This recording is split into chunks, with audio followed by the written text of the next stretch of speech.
Oti Shaki is very much a dynamic group, and that although we did not gather in the summertime for our annual gatherings, we still do, especially now with transportation and everything, we are able to gather in other places with families.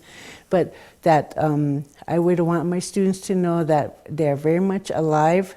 The people on the Pine Ridge Reservation, the people on the Rosebud, Cheyenne River, they are all part of this Oti Shaki. That would be the first objective of that understanding, is to know that Oti Shaki is not dead, that it's very much alive, just now in a different way. And so historically, the idea that Oti Shaki is this. It's not just a group. It's a whole sociological, cultural, political, economic group, and that we have ties to not just the land, but with each other. And that establishes a group of people who are very much alive. And so that as a teacher, as an educator, that's what I hope, is that my students understand that these people over here from the Pine Ridge, the Oglalas, are related to these people from Minnesota, from Flandreau, Yankton, that they are all still related, even though they may not know each other or know each other's language, they are still part of this group.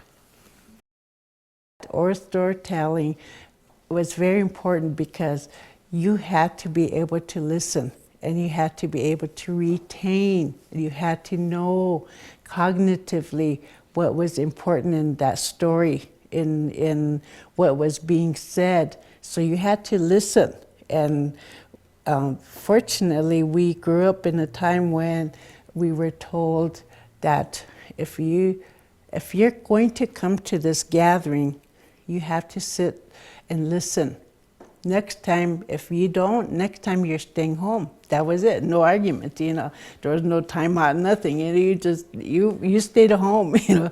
So if you were able to go to a gathering and you listened, you never, talked while somebody was talking, but you listened.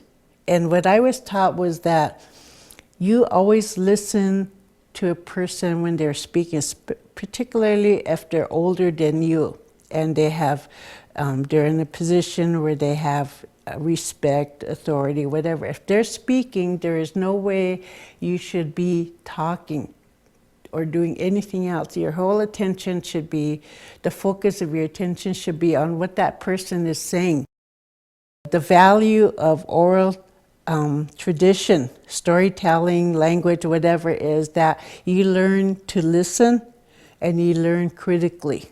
You listen critically, then later you ask questions, you research, or you Google it.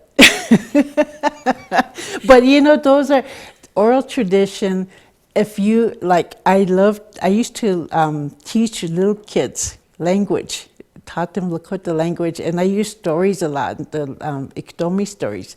And I got really good, but one thing I always had to remember is I could not change the story. I could, pantomime along with it, or, make all these weird sounds, sing if I have to. But with the young children, I had the freedom to do that. They didn't say, they didn't get embarrassed for me or anything. And so I was able to do that. But as time went on, when they got into high school, the same story was told. They should be able to listen and say, hey, this storyteller changed some things. They should be able to listen again critically to the story. Maybe it's entertaining still, but you still have to keep the important parts of the story in there. So there were some storytellers, just for that, they had that role.